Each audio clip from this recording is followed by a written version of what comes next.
You're listening to Death of the Reader. Flex and Herds here for your Murder Mystery World Tour. We are once again diving into interactive mysteries, and this time, as we talk about The Simpsons' attempt at the form, we wanted to take a look at a flourishing scene in China with Jubensha, also known as script murder games. This roleplay heavy take on the murder mystery dinner party has stormed to prominence over the past few years. To talk with us on the subject, we're joined by Quintin Smith, or Quins, of independent games journalism outlet People Make Games. Quins, it's wonderful to have you on the show. Welcome to Death of the Reader.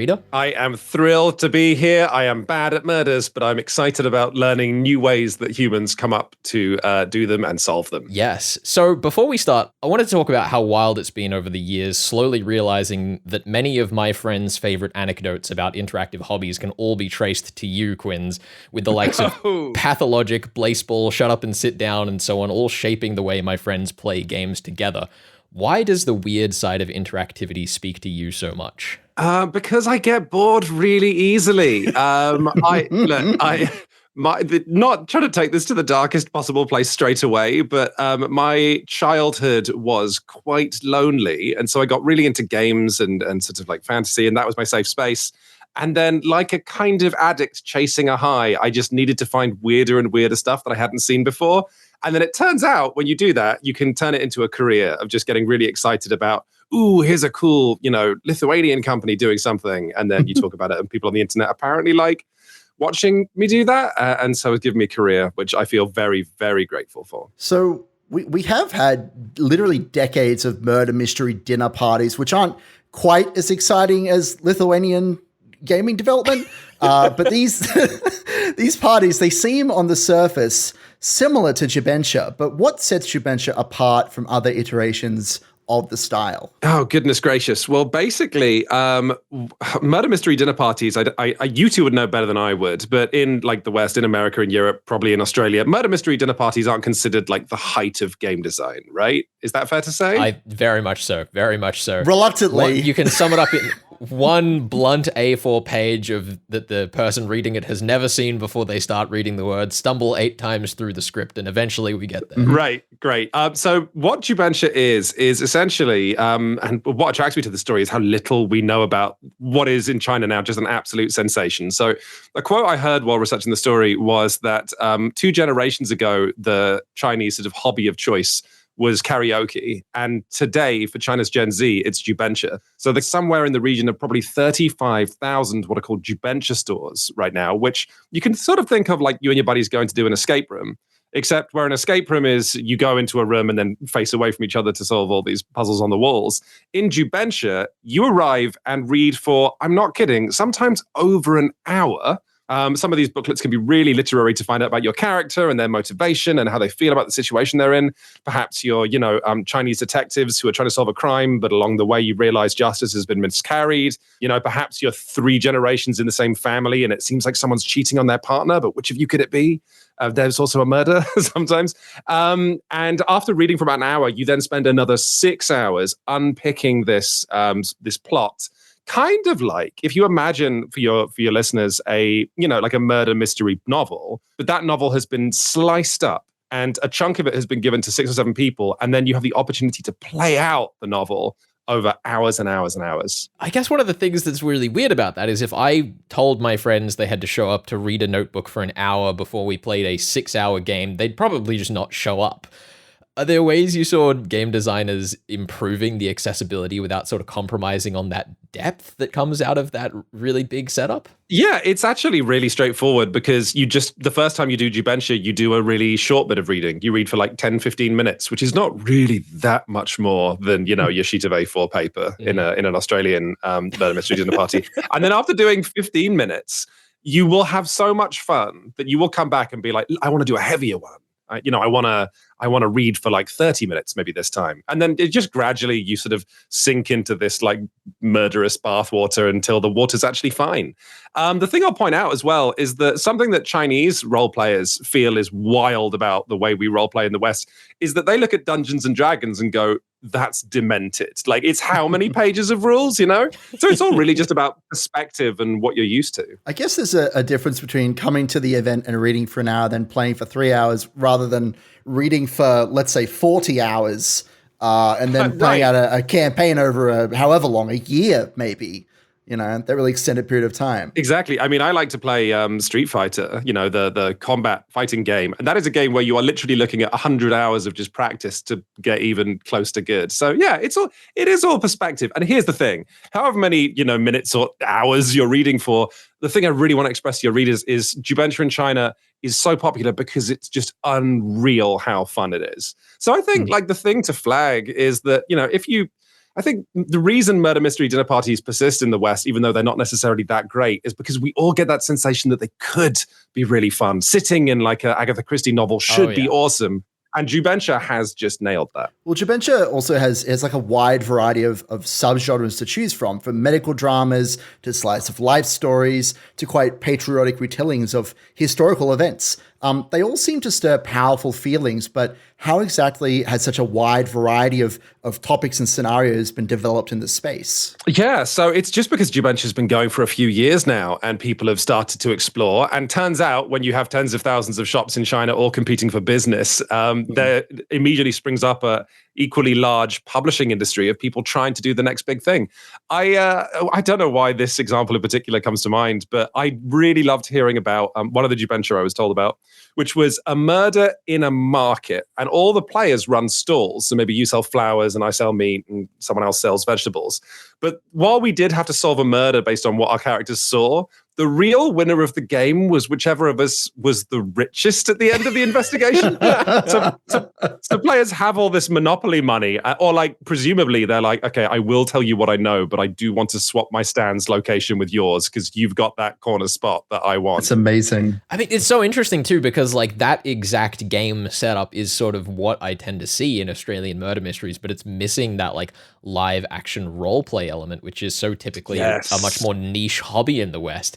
What do you think the key ingredient that made that LARP element of Jubensha surge in mainstream popularity in China? Oh, gosh. Yeah, this is the other thing about Jubensha that's worth talking about, is that I assumed, these were really just puzzles about solving a murder. Actually, the scene might have started that way, but over the years, players have gotten more and more into the role-playing element and experiencing a feeling. And lots of the people I spoke about said that if you get really into Jubensha, the murder often becomes less and less important. And the role you get to inhabit and the feelings you get to feel become more and more important. I was excitedly told by the owner of a Jubensha shop about a game which is about a very wealthy family where one of the player characters has a terminal disease that cannot be healed through any amount of money. And it's about as a family coming to terms with that. And then sure enough, the person told me, you end up crying. It's awesome. And so I think, but I do think you've highlighted something super peculiar, which is it's very difficult to imagine the West, Australia's Gen Z decided to spend their Friday night going and crying together. And I honestly, we start to bump up against the limits of my ability to explain exactly why that is. But I don't know how China got to that point, and I don't know if it's necessarily a cultural thing. But I do think that the first Jubensha games taught them how fun this could be, and because it's such a craze, they've just leaned into it harder and harder and harder. I guess I'm curious, once you're seeped into that bloody bathwater of Jubensha, how do you continue that experience? Because you got to keep going to these professional venues or finding people to run the games for you. How important are the immersive sort of costuming and set elements to the experience, and can playing at home sort of live up to those experiences? Yeah, so Jubensha sometimes involves costumes and sets that you can look around. And what I actually heard, interestingly, is that those sets and costumes are actually more exciting to people who haven't played Jubensha before. Cool. Going and embedding yourself in Tang Dynasty China and all dressing up in period costumes is what coaxes people through the door initially. But once they get into the actual game and the cracking of puzzles and the feeling of feelings, the clothes and the sets become less important, and they just start to treat Jubensha more like a murder fan would treat the latest novel from their favorite author. You don't need to get dressed up to enjoy the new novel by insert popular murder author here. I guess it's also probably kind of similar to the same thing that happens with a lot of hardcore TRPG fans, where they'll start with Dungeons and Dragons, you got the battle maps, you got the tabletop, and eventually you slowly slip back in all the way into Apocalypse World through Blades in the Dark and off into hell without maps or anything to keep you company. I feel like I'm very called out here.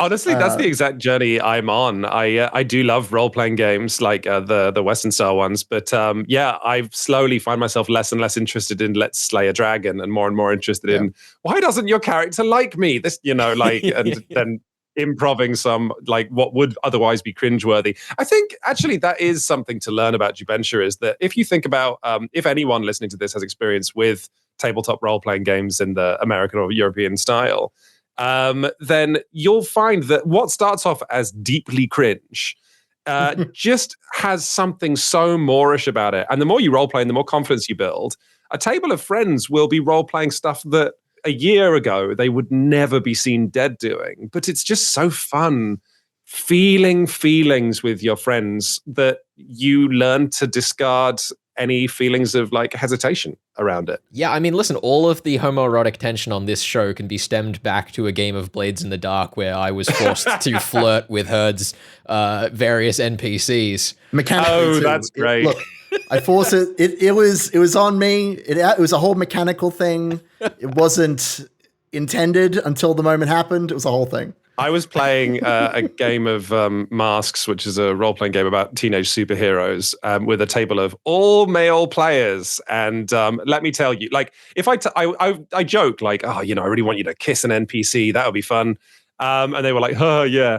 And they didn't do it, obviously. But when I had an NPC actually kiss one of them and do a whole, she just leans up and kisses you, those 4 dudes started squealing like animals. They were having the best time of their life.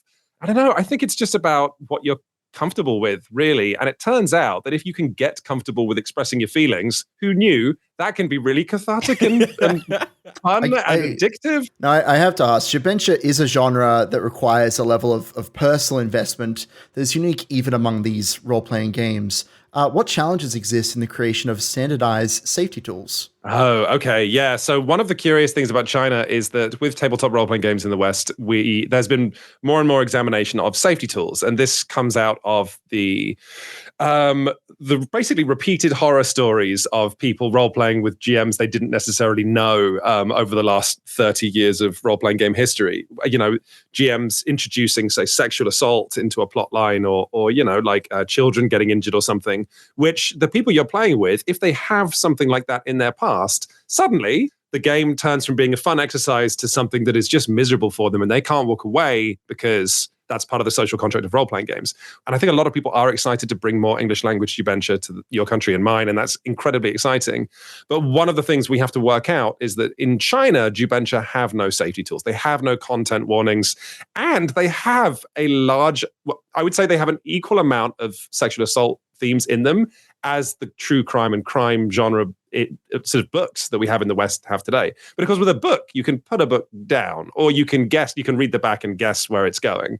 But with role-playing games, you can't. And so Chinese Jubensha having sexual assault in them, stuff that characters are actually told to experience and sort of languish in and role-play and argue about, but having no trigger warnings is that is a problem to be solved before we start importing these games. Yeah, I think it was also really interesting that you made a comment in your report about how crime fiction has this weird sort of anything is fair game reputation because you can put the books down, but also because it's like, well, we start with murder as the assumption, so what could possibly be worse?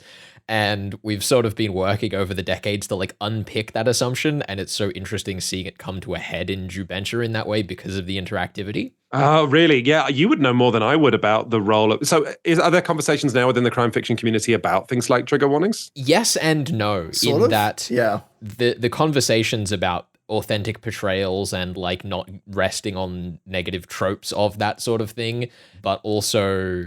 you will tend to see readers on like review websites saying that it's really important for them, but that's not something that professional reviewers are engaging with or the publishers are engaging with.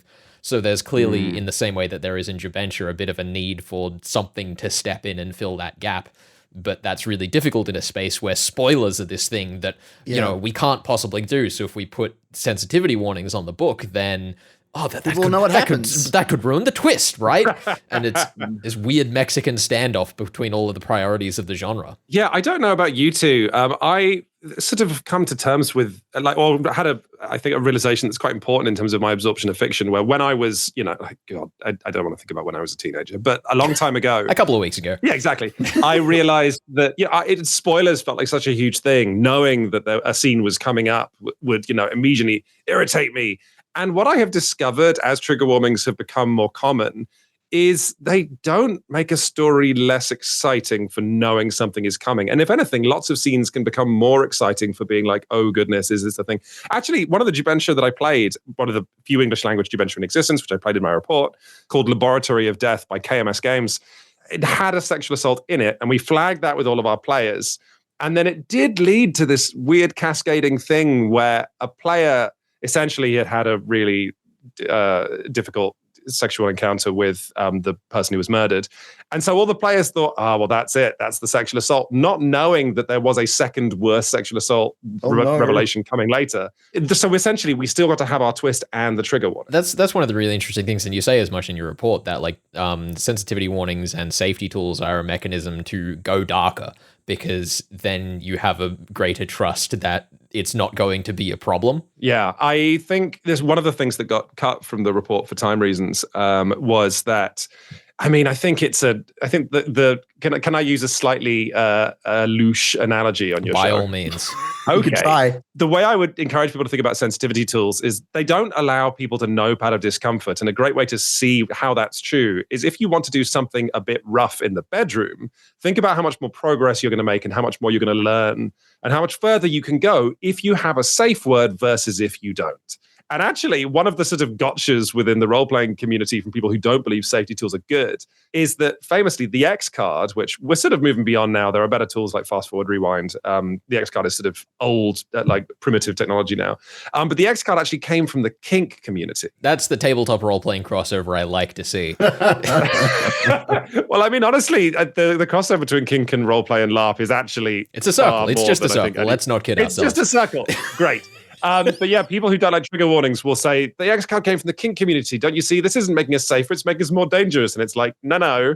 If we're talking about health and safety, I think the kink community know better than anybody. And if they've unlocked this on the tech tree, then that's awesome. We can just have it and skip the need to go through awful stuff that forces us to develop these tools ourselves. You ended your investigation, your video, with a call to action for your audience to ignite interest in gaming markets outside of China for the thrill of Jubensha.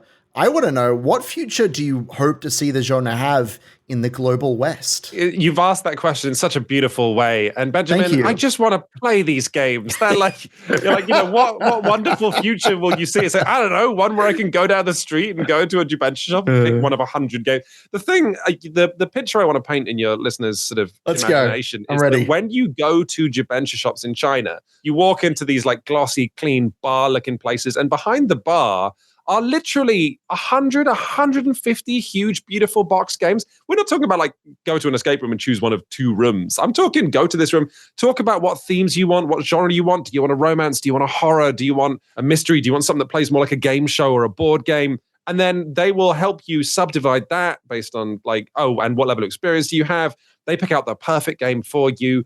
That's what I want. I want that on my street, in my city. Yeah, screw mixing cocktails. Give me mixing boxes of Jubensha. I'm here for it. I'm here for it. The thing that I wasn't ready for is that video ended with, a call to arms of like, let's get Jubensha to the West.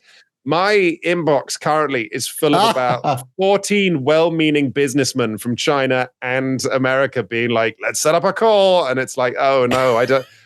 It's no wonder you agreed to talk to us. I've put myself into a box here. I mean, listen, I hate to do this to you, but coming to that sort of like business side of Jubensha, like how much are you paying for these games? Because it's one of those things that seems like such a huge investment. The costumes, the set, the venue, the staff, the performance. Is that out of reach to have as a weekend activity for people? So some Jubensha are expensive. There are Jubensha cruises. There are Jubensha hotel experiences where you show up at a hotel in the middle of Shanxi province and then you get taken off the bus and immediately the murder begins. And those things are expensive. Then you're basically paying for some like immersive theater. But I cannot stress enough, most Jubensha are just a box that you take to a room and you sit in the room and you play it with a guy. And once you divide that by the like, yes, you're paying for the GM and you're paying for the venue and you're paying for snacks. But there's 6 of you. So all of those costs are being divided by 6 people. So I think one of the reasons that Jubensha took off for China's Gen Z is that it's cheap. It is cheaper than an escape room, because or at least it can be, because an escape room, the people who own that venue have to build this, cursed game show ass room. Whereas for a Jubensha, you just buy a building and make it comfortable, and then the overhead you've got is buying, 50, 60, 70 botched Jubensha games from a publisher. But those games are, range from $40 to $100 each, and then it's cheap. It's cheap, Felix. That's what I'm saying. I mean, or at least the thing that also made more sense to me, because I'd written another more complicated question than that originally, was when you spoke about going to the place and having like the wall full of boxes, where I was thinking like, well, if you buy a box, like how many times are you actually going to be able to play that story in that box? Whereas once ever, for sure. Yeah, right. Whereas if it's more down to the venue having a selection of them, then that starts to make a bit more sense to me. Yeah, but the culture of Jubensha, if you get really into it, is more like you have a WhatsApp group with your friends and you go, hey, that venue on the south side of town just got that new game from that new author we like. Let's go this weekend. Yeah, and I think it was also really cool, like looking at like a GDC talk about Jubensha and seeing how like costs are being brought down with like projection as opposed to set design type stuff. And you even showed like clips of Dropout TV's Dimension 20, where they have this like genre agnostic box that they play in with the table set. Yeah. I think you could, I role play at home, and all I really use is music and a bit of incense. And sometimes not even the incense, because sometimes it blows into my players' faces and they get annoyed.